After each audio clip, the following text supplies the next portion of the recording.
तो आज हम लोग देखने वाले हैं क्या, जनरेशन एंड कंडक्शन। जनरेशन का मतलब होता है जनरेट एंड कंडक्शन का मतलब है ट्रांसमिशन, यानी how a nerve impulse are generated and its conduction. तो आप एक्चुअली में नर्व सेल्स का स्ट्रक्चर ऑलरेडी नॉन है, तो हम इसके आगे की बात करना है। हम लोग को करना क्या है, generation and conduction of nerve impulse, ये टॉपिक है आज का, generation and conduction of nerve impulse. Actually में generation and conduction of nerve impulse that can be explained by membrane theory. Membrane theory कौन दिया था, हक्सले एंड हक्सले। कौन theory explain करता है, तो membrane theory. It was proposed by, ये membrane potential का 2 एस्पेक्ट्स है। पहला बात को समझना होगा, मेम्ब्रेन पोटेंशियल, और सेकेंड है एक्शन पोटेंशियल। यानी नर्व सेल्स का 2 पार्ट है। One part is the cyton, जिसको हम न्यूरॉन्स बॉडी कहोगे, and second is the axon. अगर सेल का न्यूरॉन्स की बात करें तो ये क्या है, साइटोन, और ये वाला part axon. Axon myelinated, myelin sheath अगर हो तो माइलिनेटेड, नॉन माइलिन शीथ अगर एब्सेंट हो तो उसको कहेंगे नॉन माइलिनेटेड। और ये सेल्स न्यूरॉन एक्सॉन किससे घिरा हुआ है, तो स्वान सेल से। ये सारी बातें, और लास्ट में नर्व एंड क्या होगा, एक्सॉन टर्मिनल, और ये वाला साइनेप्टिक वेसिकल। तो हमको सिर्फ ये समझना है कि जनरेट कैसे होगा, how impulse generate and their transmission. तो मेम्ब्रेन पोटेंशियल को समझ लिए इन रेस्टिंग कंडीशन, और कह सकते हो नर्व जब unexcited condition, outer side of axon is positively charge. ध्यान रखना है इसको, positively charge due to enrich of, किसके कारण, तो सोडियम प्लस आयन। बाहर में इस मेम्ब्रेन के ऊपर में, ऊपर क्या होगा, positively charge ion specially sodium is rich, while K plus is low। खास पॉइंट एक दिमाग पर रखना है, इन रेस्टिंग कंडीशन और नर्व जब अनएक्साइटेड हो तो उस वक्त में K plus ion are freely movable, is permeable कह सकते हो, पर सोडियम इम्परमिएबल होगा। ये बात को पकड़ो, in resting condition K plus ion is freely permeable, but Na plus ion is rarely permeable. In addition to ion pump, इस बात को फिर ध्यान से, ion pump as sodium potassium present on किस पर, एक्सॉन मेम्ब्रेन। अब अगर एक्सॉन है ये वाला पार्ट, तो इस पर K plus ion freely permeable inside जाएगा, पर सोडियम इम्परमेबल, सोडियम नहीं जाएगा। इस बात को पहले, इस बात से ये नहीं जाएगा, पर पोटेशियम इजली वे से बाहर की तरफ आएगा। साथ ही साथ सोडियम पोटेशियम पंप है यहाँ, मान लो कि इसको हम सोडियम पोटेशियम पंप मेम्ब्रेन पर दिखाए, तो ये क्या करता है, resting potential, membrane potential maintain कैसे करवाता है, 3 सोडियम को बाहर, इसी पॉइंट को 3 sodium ion are expelled out, whereas potassium 2K plus ions inside. तो कह रहा है कि in addition to sodium ion pump, as sodium potassium pump present on axon membrane which develops potential difference across the membrane by 3 sodium ion outside while 2 potassium ion inside। ये बात को पकड़ना है। कितना? 3 सोडियम को क्या करेगा? बाहर करेगा और 2 potassium ion inside, which makes potential difference is about -80 millivolt. कितना पोटेंशियल डिफरेंस क्रिएट करवाया? -80 millivolt and is called membrane potential. जो मैंने यहां पर लिखा था membrane potential, that will B clear. Second point, while exocytoplasm has high concentration of negative charge protein and high K plus ion and low Na plus ion।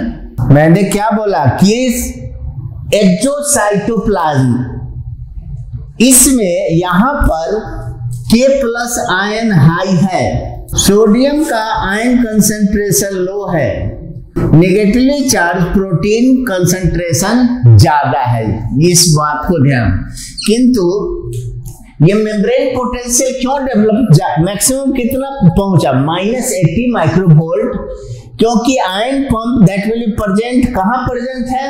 Axon membrane में, जो sodium 3 ions को outside करता है और 2 potassium ion को inside कर। That is energy dependent process. ध्यान रखना है, यहां पर एनर्जी लगेगा। तो ये हो गया मेम्ब्रेन पोटेंशियल। अब conduction, how can be impulse that will conducted, तो आप इस ऐसे समझो। ये रहा न्यूरॉन का मेम्ब्रेन। ये सब क्या है? Positively charge. अपर क्या हो गया? पॉजिटिवली चार्ज और इनसाइड नेगेटिवली चार्ज। फिर ये वाला आउटर है तो ये पॉजिटिव चार्ज और अंदर नेगेटिव चार्ज। जैसे स्टिमुली मिला, यानी आयन के में डिफरेंस हुआ, तो सोडियम क्या होगा? यहां से अंदर, इनसाइड अंदर करे तो सेकेंड डायग्राम फर्स्ट हुआ। सेकेंड डायग्राम प्लस आयन अंदर गया। किस साइड पर? हम इसको ए कंसीडर कर लिए, ए वाला साइड। तो यहां जब सोडियम अंदर गया तो यहां पर क्या है? निगेटिव चार्ज डेवलप, पर यहां पर इधर क्या है? पॉजिटिव चार्ज और इसके अंदर निगेटिवली चार्ज। ठीक उसी तरह यहां पर भी पॉजिटिव चार्ज और यहां निगेटिव, और अंदर में सब जगह निगेटिव, और इधर क्या है? पॉजिटिव। तो यहां पर जैसे ही आयन डिफरेंस प्लस सोडियम अंदर गया, negative ion that will be develop on the outer membrane, और इस साइड को हम यहाँ B कंसीडर कर रहे हैं थोड़ा सा समझने के लिए। अब इलेक्ट्रॉन मूव कहाँ करेगा? इधर इलेक्ट्रॉन, इधर कहाँ से? B से A की तरफ, और इधर A से B की तरफ मूवमेंट ऑफ इलेक्ट्रॉन हुआ। यहां पर भी कैसे? इलेक्ट्रॉन इधर A से B की तरफ और अंदर में B से A के तरफ। तो करंट का direction is opposite to the movement of electron. Current का डायरेक्शन अंदर में ऐसे होगा और बाहर में B to A और अंदर में A to B, और इस तरह से movement of electron that will B कर। अब यहां पर A यहां था माइनस, तो यहां प्लस हो गया, माइनस इधर मूव कर गया कहां? B की तरफ, यहां A साइड। यहां पर भी क्या हुआ?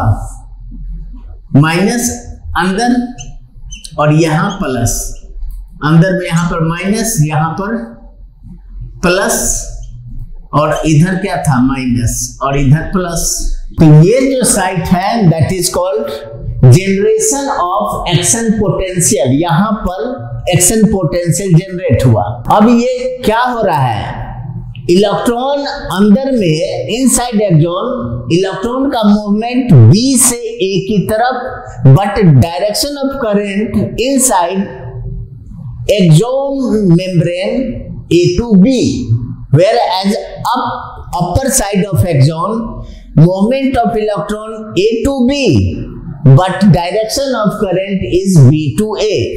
The movement of electron on upper surface of axon, किसका मूवमेंट? इलेक्ट्रॉन का on upper surface of axon A to B, but inside B to A, but direction of movement of current on upper surface B to A, while on inner surface अंदर में A to B, and thus impulse carries from axon throughout the length. इस तरह से impulse कहां से, action जहां से हुआ, इम्पल्स जहां से क्रिएट हुआ, उस तरीके से throughout the entire length of the axon that will be transferred. और आप जानते हो कि एक्सॉन टर्मिनल पर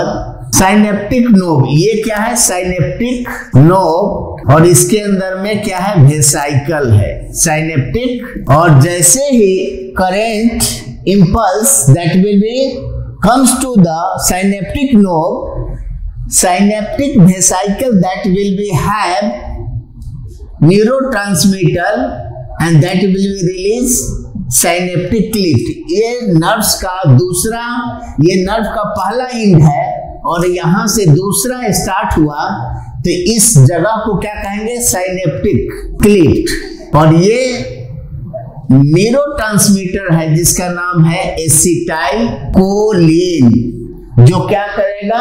that will be make temporary bridge, एक रास्ता थोड़े समय के लिए पुल का निर्माण करेगा। Now the this acetylcholine transmit impulse from the one neurons to another neurons that will be continue from the one part of the body to the brain.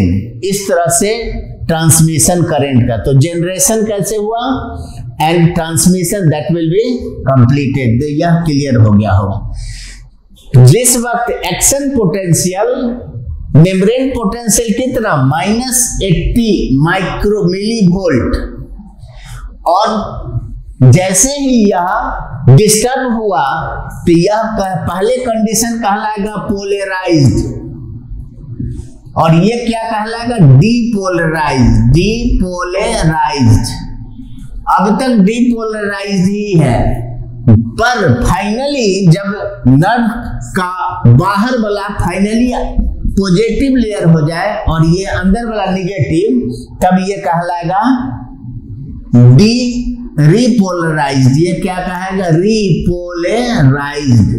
और डीपोलराइज्ड कंडीशन में potential difference that will be measured plus 30 millivolt to plus 40 millivolt के बराबर, ये ध्यान रखना है। तो ये क्या कहेगा? एक्शन पोटेंशियल, और ये पहला शुरू वाला कहलाएगा मेम्ब्रेन पोटेंशियल। क्लियर? मैं समझता हूं कि generation of impulse and their transmission that will be understand to you.